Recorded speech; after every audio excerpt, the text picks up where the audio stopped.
Packing एक ऐसा मसला है कि जब भी आप कोई भी फॉरेन कंट्री में जा रहे हो, चाहे फिर आप स्टूडेंट वीज़ा पे जा रहे हो या तो फिर पीआर वीज़ा पे जा रहे हो, तो सबसे ज़्यादा कन्फ्यूज़न पैकिंग के दौरान होती है।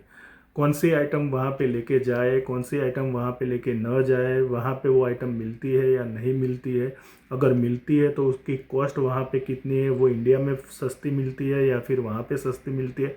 ऐसे बहुत सारे कन्फ्यूज़न पैकिंग के दौरान होते हैं। तो अगर आपको भी ऐसा कोई भी कन्फ्यूज़न है कि पैकिंग हम कैसे करें, पैकिंग के दौरान हम कौन सी चीज़ ले जाए, कौन सी चीज़ नहीं ले जाए, तो आज मैं इस वीडियो में आपको सारी जानकारी देने वाला हूँ कि आप कौन कौन सी चीज़ें यहाँ पे लेके आ सकते हो और कौन कौन सी चीज़ें आपको यहाँ पे लेके नहीं आना चाहिए। तो वो सारा ओवरव्यू मैं आपको इस वीडियो में देने वाला हूँ। नमस्कार मित्रों, स्वागत है आप सबका फिर से मेरे चैनल पर। मैं हूँ जिग्नेश पटेल और आप देख रहे हो कनाडा टॉक्स।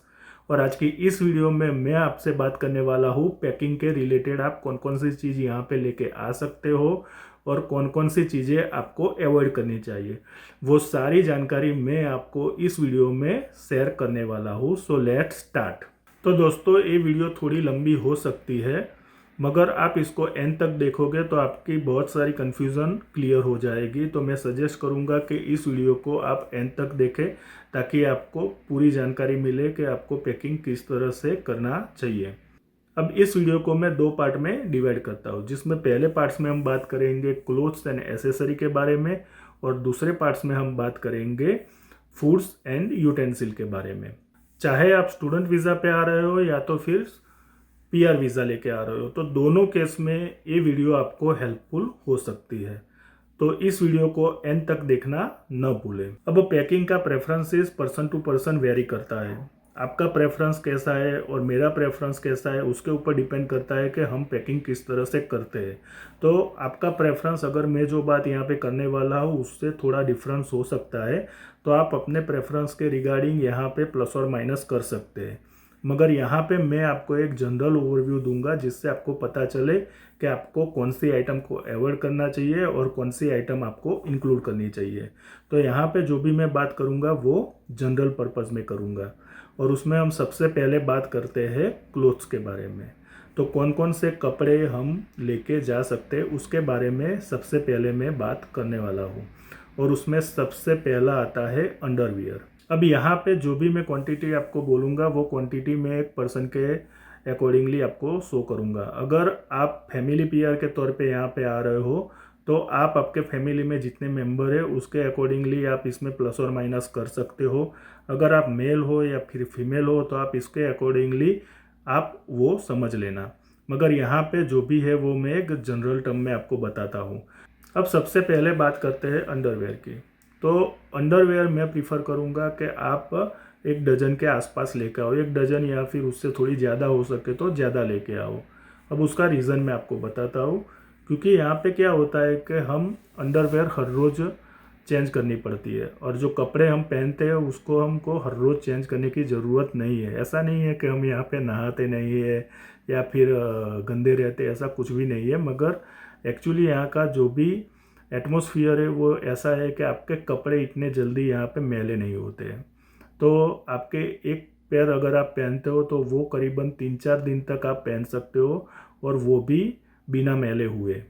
तो कपड़े तो आप हर रोज़ नहीं बदलते, मगर आपको अंडरवियर हर रोज़ बदलनी पड़ती है। और यहाँ पे क्या होता है कि जो भी आप कपड़े वॉश करवाने के लिए जाओ, चाहे या फिर लॉन्ड्री में जाओ या फिर आप खुद धो, तो वो जो भी यहाँ पे वो लोग हैं वो करीबन 1 हफ्ते या 2 हफ्ते के बाद वो वॉश करते हैं।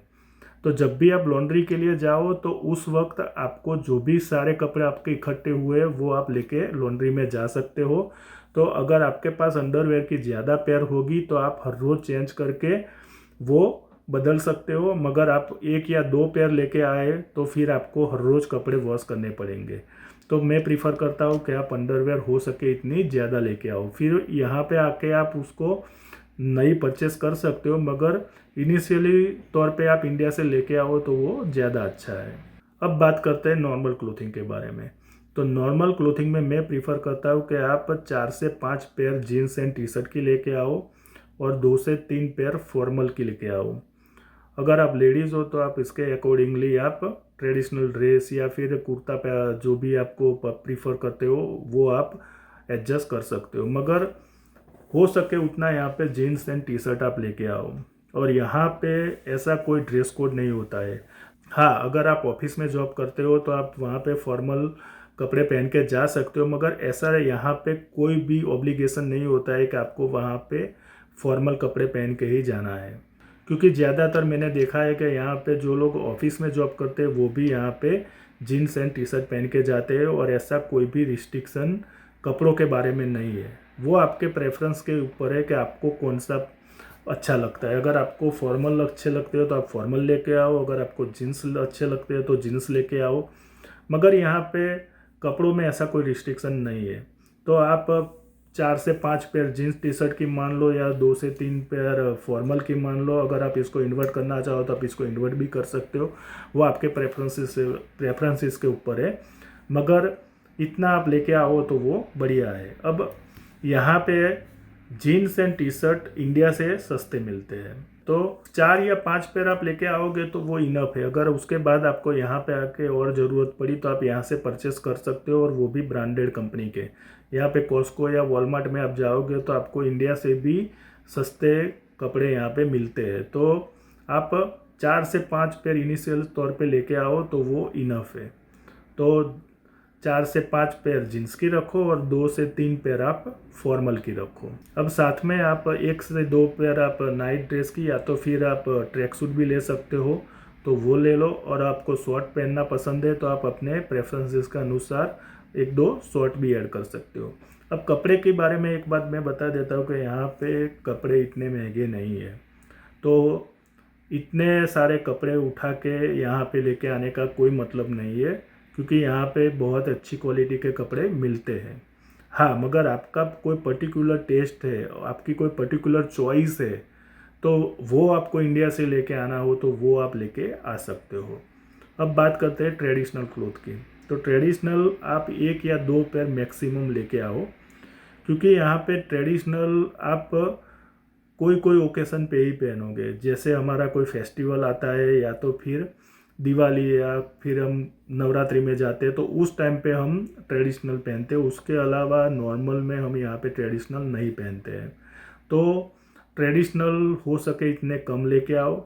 अगर आप लेके आओगे तो भी उसका कोई फ़ायदा नहीं है। मैं लेके आया हूँ, मगर मेरे लास्ट ईयर में अगर बात करूँ तो मैंने एक ही बार पहना है, वो भी नवरात्रि के टाइम पे। उसके अलावा मैंने वो पहने नहीं है, तो वो इतना यूज़ नहीं होते। तो अननेसेसरी आप उसको लेके मत आओ। अब बात करते हैं सॉक्स एंड हैंडकरचिप की। तो वो भी आप 1 डजन के आसपास लेके आओ, मीन्स 12 पेयर के आसपास आप सॉक एंड हैंडकरचिप भी अपने साथ लेके आओ। अब ये सारी चीज़ें यहाँ पे मिलती है, ऐसा नहीं है कि नहीं मिलती है, मगर इनिशियली स्टेज पे अगर आप इतनी लेके आते हो तो वो आपको तुरंत से परचेस करने की ज़रूरत नहीं है। तो 1 या 2 साल तक आपको ये नई चीज़ें परचेस करने की ज़रूरत नहीं पड़ेगी। इसलिए मैं आपको बता रहा हूँ, अगर आप इसको प्लस और माइनस करना चाहो तो कर सकते हो, क्योंकि यहाँ पे इंडिया के रेट के आसपास ही यहाँ पे वो सब मिलता है। तो अगर आप उसको, आपका अगर बैग का वेट इतना नहीं है, अलाउ नहीं करता है आपको ये सब चीज़ें लाने को, तो आप इसकी क्वांटिटी कम करना चाहो तो कम कर सकते हो। अगर आपको ब्लेज़र लेके आना हो तो आप ब्लेज़र लेके आ सकते हो, मगर अगेन यहाँ पे भी मिलते हैं और यहाँ पे इंडिया से भी चीप मिलते हैं, तो आप यहाँ से भी वो परचेस कर सकते हो। तो वो आपके ऊपर डिपेंड है कि आपको इंडिया से लेके आना है या फिर यहाँ से लेना है। अब बात करते हैं टॉवेल एंड नैपकिन की। तो मिनिमम 2 पेयर आप टॉवेल एंड नैपकिन लेके आना, क्योंकि वो आपको डे 1 से उसकी ज़रूरत पड़ेगी। तो टॉवेल एंड नैपकिन वो आप इनिशियल तौर पे मिनिमम 2 पेयर अपने साथ लेके आना। तो ये बात हो गई जो भी हमारे नॉर्मल समर के क्लोथिंग होते हैं उसके बारे में। अब मैं विंटर के क्लोथिंग के बारे में बताता हूँ। तो विंटर के क्लोथिंग के बारे में बहुत लोग बोलते हैं कि कनाडा जा रहे हो तो गर्म कपड़े लेके जाना, वहाँ पे ठंड ज़्यादा पड़ती है। एग्री, यहाँ पे ठंडी पड़ती है, मगर अगर आप यहाँ पे समर में आ रहे हो तो कोई भी विंटर का कपड़ा इंडिया से परचेस करके मत आओ, क्योंकि इंडिया का अगर आप कोई भी विंटर का कपड़ा यहाँ पे लेके आओगे तो आपको वो यहाँ पे विंटर में यूज़फुल नहीं होगा। आपको यहाँ पे जो भी विंटर के क्लोथ मिलते हैं वो आपको कंपलसरी परचेस करने पड़ेंगे। तो अगर आप समर में आ रहे हो तो मैं सजेस्ट करूँगा कि आप कोई भी विंटर का क्लोथ समर में लेके मत आओ। हाँ, अगर आप विंटर में आ रहे हो तो जो भी आप इंडिया में यूज़ कर रहे हो वही कपड़े आप लेके आओ। अगर आपको नए बाय करने हैं और आप नया बाय करके यहाँ पे आने वाले हो तो वो अवॉइड करो। जो आप इंडिया में यूज़ कर रहे हो विंटर के दौरान वही आप अपने पास रखो। अगर आपको बाय करना है जैकेट और वो सब तो वो अलग बात है, मगर उसकी ज़रूरत नहीं है क्योंकि यहाँ पे वो इतना यूज़फुल नहीं होगा, क्योंकि यहाँ पे आके आपको नए जैकेट लेने ही पड़ेंगे। तो ये था जैकेट और स्वेटर के बारे में। और अगर आप इंडिया से आ रहे हो और अगर यहाँ पे आप विंटर टाइम में आ रहे हो तो आप अपने पास थर्मल वेयर की 2 पेयर साथ में रखो। विंटर में आ रहे हो तो एक बात ध्यान में रखो कि विंटर में आप जो भी आपका नॉर्मल जैकेट और स्वेटर होगा वो भी चलेगा, और एक थर्मल वेयर ले लो और आप लेयरिंग कर लो। अगर लेयरिंग करते हो तो प्रॉब्लम नहीं होगी। उसके बाद जब आप यहाँ पे आओ तो यहाँ से आप जैकेट और वो सब परचेस कर सकते हो। उसका रीज़न क्या है कि यहाँ पे जो जैकेट और वो मिलता है ना वही यहाँ पे विंटर में चलेंगे। इंडिया से आप कोई भी क्वालिटी का लेके क्यों नहीं आए हो, मगर वो यहाँ पे इतना यूज़फुल नहीं है क्योंकि यहाँ की -25 और -30 डिग्री में वो आपके काम नहीं आएंगे और आपको यहाँ पे जो मिलता है वो लेना ही पड़ेगा। तो बेटर है आप यहाँ पे ही लो। इंडिया से उसको यहाँ पे कैरी करके लेके आने का कोई मतलब नहीं बनता है। अगर विंटर में आ रहे हो तो आप ग्लोव्स की एक पेयर अपने साथ ले लेना। अगर आपको मफलर पसंद है तो मफलर ले लेना।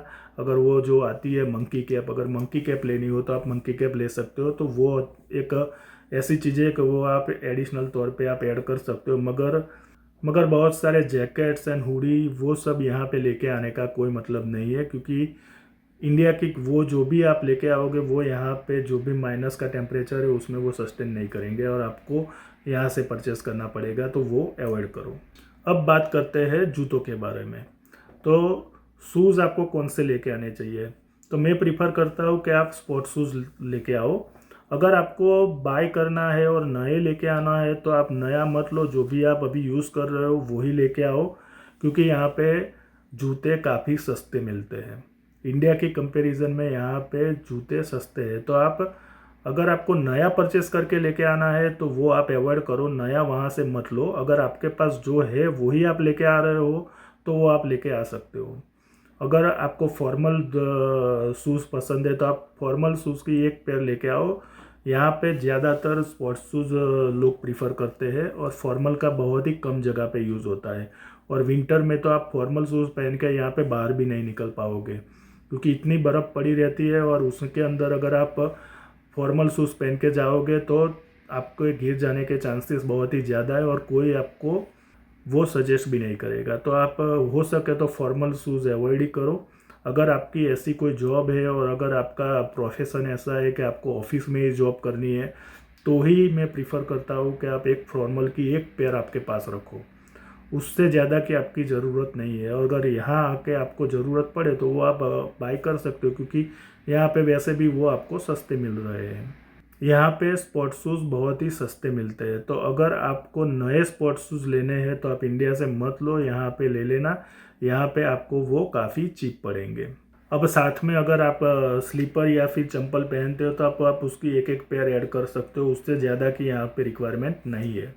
तो शूज़ के अंदर आप एक स्पोर्ट्स शूज़ लेके आओ, एक फॉर्मल शूज़ लेके आओ, एक स्लीपर एंड एक चप्पल की एक एक पेयर लेके आओ, तो इतना इनफ है। उससे ज़्यादा अगर आपको लाना है तो ला सकते हो, वो आपके प्रेफरेंस के ऊपर है। मगर बेसिकली इतना परफेक्ट है कि अगर आप एक एक पेयर सबकी लेके आते हो तो वो बढ़िया है, क्योंकि यहाँ पे आके आपको विंटर शूज़ भी परचेस करने पड़ेंगे। और अगर आपको कोई कंपनी में जॉब मिलती है वह जहाँ पे मैकेनिकल वर्क होता है तो वहाँ पे आपको सेफ्टी शूज़ भी बाय करने पड़ेंगे। तो वो तो आपको यहाँ पे आके ही वो करने हैं। अब बात करते हैं ब्लैंकेट के बारे में। तो ब्लैंकेट अगर आपको लेके आना हो तो आ सकते हो, अगर आप लेके आना नहीं चाहते हो तो भी कोई प्रॉब्लम नहीं है।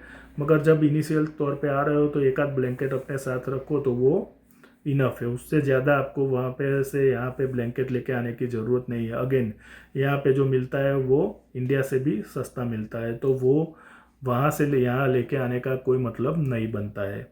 और अब बेडशीट्स अगर आपको लेके आनी हो तो आप 1-2 बेडशीट्स लेके आ सकते हो, और वो भी आपको यहाँ पे आके परचेस करनी है तो वो भी यहाँ पे कम रेट में मिल जाती है, तो वो भी कोई प्रॉब्लम नहीं है।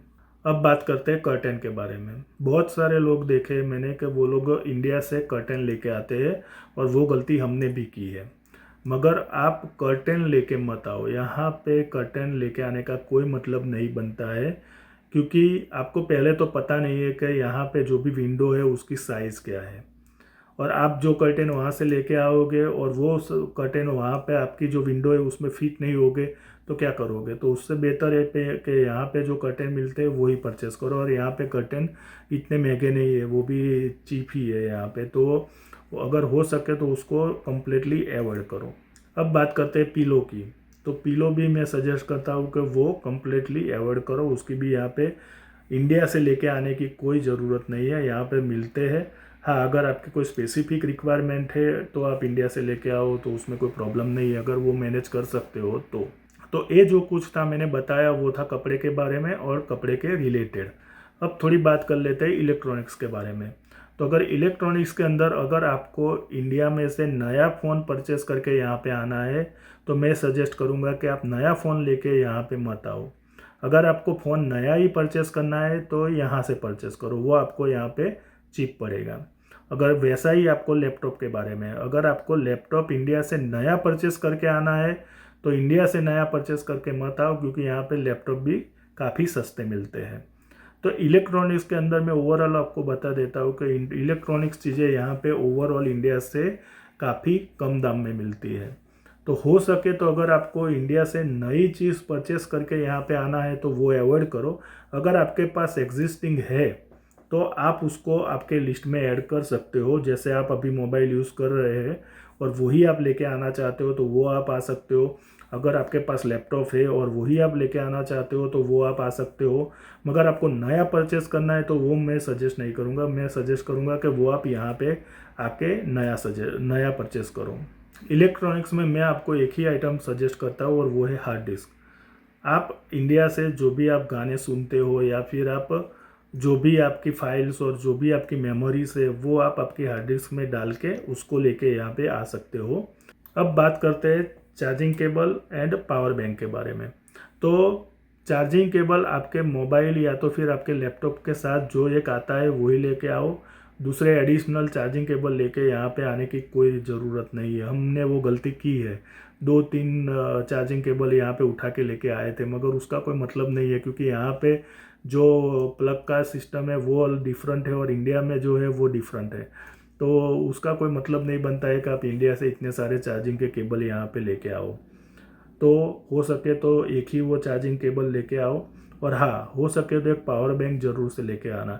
तो ये क्या होगा कि इनिशियली तौर पे अगर आपको कोई भी जगह पे बाहर जाओगे, क्योंकि यहाँ पे आपको पैदल बहुत सारी जगह पे जाना पड़ेगा, तो उस टाइम पे अगर आपका फ़ोन की बैटरी लो है तो अगर आपके पास एक पावर बैंक होगी तो इनिशियली तौर पे वो आपको एक बेनिफिट हो सकता है। तो ओवरऑल जो मैंने अभी आपको बताया कि कपड़े के अंदर एंड इलेक्ट्रॉनिक्स के अंदर इंडिया के या फिर इंडिया से एक चीप रेट में यहाँ पे सारी चीज़ें अवेलेबल है। तो आप आपके प्रेफरेंसेस के अनुसार जो भी चीज़ आप लेके आ रहे हो उसको प्लस और माइनस कर सकते हो। अगर आपका वेट ज़्यादा हो रहा है तो आप 1-2 आइटम घटाना चाहते हो तो वो घटा भी सकते हो। अगर आपका वेट आपको अलाउ करता है तो आप थोड़ी चीज़ें ऐड करना चाहो तो वो आप ऐड कर सकते हो। मगर विंटर क्लोथ के बारे में आप एक बात ध्यान में रखो कि इंडिया से आप जो भी विंटर के कपड़े लेके आओगे उसका यहाँ पे विंटर में कोई काम नहीं है, क्योंकि यहाँ का जो विंटर है उसके अंदर इंडिया का कोई भी विंटर का कपड़ा यहाँ पे नहीं चलेगा। तो हो सके तो वो आप केयरफुली डिसीजन लो कि आपको विंटर के कपड़े कैसे और कहाँ से लेके आने हैं। अगर समर में आ रहे हो तो लेके आने की कोई ज़रूरत नहीं है। अगर विंटर में आ रहे हो तो मिनिमम आपकी जितनी रिक्वायरमेंट है उसके अकॉर्डिंगली आप उसको आपके लिस्ट में ऐड कर सकते हो। अब दोस्तों एक ख़ास बात, जब भी आप पैकिंग करो ना तो एक बात आप खास ध्यान में रखो कि जो बैग आपके पास आपकी फ़्लाइट में रहने वाली है, जिसको हम कैबिन बैग बोलते हैं, चेक इन बैग नहीं, जो भी आपकी कैबिन बैग है ना, वो कैबिन बैग के अंदर 1 या 2 पेयर कपड़े की रखना, अंडरवेयर के साथ पूरा सेट बना के कैबिन बैग के अंदर आपके पास 1 या 2 पेयर कपड़े की होनी चाहिए। अब उसका रीज़न क्या है वो मैं आपको बताता हूँ। एक्चुअली क्या होता है कि कभी कभी जब हम आते हैं ना, तो उस वक्त चेक इन बैग होती है ना, वो कभी कभी 1 हफ्ते बाद या फिर 10 दिन बाद आती है। अब जब हम यहाँ पे कनाडा में लैंड हो गए, मगर उसके बाद हमारी चेक इन बैग आई नहीं, और हमारे सारे जो भी कपड़े हैं वो सारे कपड़े तो चेक इन बैग में थे। तो वहाँ पे जब हमको कपड़े पहनने होंगे तो हम क्या करेंगे, जो भी कपड़े पहन के आए वही हमको पहनने पड़ेंगे। तो अगर आपके पास कैबिन बैग में 1 या 2 पेयर हो गए, तो आपको इनिशियली तौर पे जब आप कनाडा में लैंड हो गए और आपकी चेक इन बैग आने में कोई प्रॉब्लम होती है या नहीं आती है या कुछ भी प्रॉब्लम होता है, तो उस टाइम पे आपको कैबिन बैग में जो कपड़े लेके आए हो उससे आपका काम चल सकता है। तो कैबिन बैग में आप 1 या 2 पेयर कपड़े के साथ में रखो। वैसे तो कैबिन बैग में बहुत सारी चीज़ें साथ में रखने लायक है, जैसे आपको फ़्लाइट का खाना पसंद नहीं है तो आप खाने के लिए 2-3 पैकेट भी रख सकते हो। तो वो सारी चीज़ें आप कैबिन बैग में इंक्लूड कर सकते हो। और हाँ, पानी की बोतल कैबिन बैग में भर के मत आना, क्योंकि पानी की बोतल भरी हुई कोई भी एयरपोर्ट के सिक्योरिटी के अंदर वो लोग अलाउ नहीं करेंगे। तो वो बेहतर है कि आप एयरपोर्ट से ही नई परचेस कर लो, उसको आपको घर से लेके आने की कोई ज़रूरत नहीं है। तो ये कुछ था सारा कपड़े की एंड इलेक्ट्रॉनिक्स के आइटम के पैकिंग के बारे में। अब फूड आइटम एंड यूटेंसिल के पैकिंग के बारे में मैं एक अलग से और वीडियो में बात करूंगा, क्योंकि ये वीडियो बहुत ही लंबी हो रही है। तो मैं उसको पार्ट 2 में आपको कवर करके बताऊंगा कि आपको फूड में कौन कौन से आइटम लेके आनी है एंड यूटेंसिल में आपको कौन कौन से आइटम आपके शॉपिंग लिस्ट में इंक्लूड करनी चाहिए। तो वो सब बात करेंगे हम नेक्स्ट वीडियो में। तो इस वीडियो में बस इतना ही। अब बात करेंगे नेक्स्ट वीडियो में पैकिंग के रिलेटेड आइटम के बारे में। तब तक के लिए आप सभी को जय हिंद, वंदे मातरम। आपका दिन शुभ रहे। और हाँ, अभी तक आपने मेरी चैनल को सब्सक्राइब नहीं किया हुआ है तो प्लीज़ नीचे सब्सक्राइब बटन को क्लिक करके उसको सब्सक्राइब भी कर देना, और वीडियो पसंद आई हो तो इसको लाइक भी कर देना। अब फिर मिलेंगे नई वीडियो में। Take care.